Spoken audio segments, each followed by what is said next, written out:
Il existe deux types de communication, soit la communication animale à distance, et là du coup je prends simplement une photo, le prénom de l'animal, l'âge et le prénom du gardien. Et moi je fais ça chez moi, c'est-à-dire que je m'installe, j'ai la photo de l'animal, je reprends ces infos, je me mets en connexion, donc un certain état modifié de conscience, c'est clairement de l'auto-hypnose en fait. Et je vais aller dialoguer avec l'animal, puisque de toute façon je n'ai pas besoin de l'animal physiquement pour rentrer en communication. La photo me sert uniquement à avoir le physique et à reconnaître l'animal, à bien parler au bon animal et pas à un autre.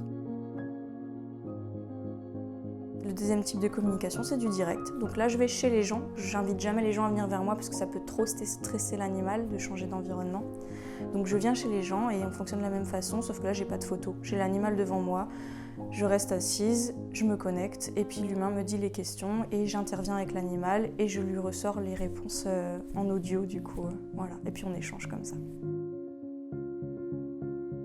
Pour la communication à distance, ça fonctionne sous forme de questions. Donc j'ai des formules 1 question, 3 questions, 5 questions, 12 questions, etc.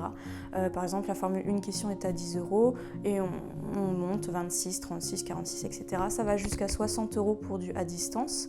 Et par contre, quand je vais en direct chez les gens, il n'y a qu'une seule formule, c'est de l'illimité, parce que les gens peuvent rebondir sur les réponses à chaque fois, donc ça peut prendre plus ou moins du temps, entre 1 heure à 3 heures, ça dépend des cas.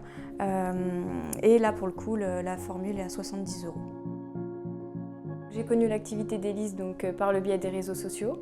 Et donc, en fait, c'est la curiosité qui m'a amenée à la contacter. Et j'ai voulu essayer, parce que j'étais un petit peu sceptique, comme beaucoup de monde. La communication animale, qu'est-ce que c'est? Je me suis dit comment elle peut communiquer avec les animaux. D'ailleurs, je lui ai posé plein de questions. Je lui ai demandé si c'était un don, si tout le monde pouvait le faire. Enfin, j'étais complètement dans l'ignorance par rapport à ce sujet-là. Et puis, je me suis dit que le mieux, c'était d'essayer. Et j'en suis très satisfaite. Je apprends davantage sur mon animal et puis ça me permet aussi de pouvoir anticiper l'avenir et puis faire au mieux pour son bien-être et pour notre relation à nous deux. Alors j'anime des formations, des ateliers par niveau, donc niveau 1, niveau 2, niveau 3. Niveau 1, on voit tout ce qui est animaux vivants, comment ça fonctionne la communication animale. On fait des exercices pratiques, des méditations. On voit tout de A à Z, comment fonctionne la com animale et comment un particulier comme un professionnel peut accéder à ces techniques pour parler à son animal, pour mieux le comprendre et faire ça par lui-même. Voilà.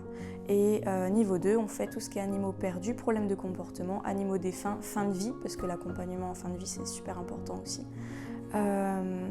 Et après niveau 3, c'est tout ce qui est perfectionnement, où là on va aller localiser un animal perdu, on va faire des communications en direct, et puis on va peaufiner vraiment tout ce qui est fin de vie et animaux défunts. Alors, vous pouvez retrouver toutes les informations, que ce soit sur les formations, les prestations ou simplement ma façon de travailler et mon éthique, sur www.photo-com.com ou simplement sur la page Facebook. Et là, je vous répondrai en MP si jamais il y a des questions. Et la page Facebook, c'est photocom-communication animale.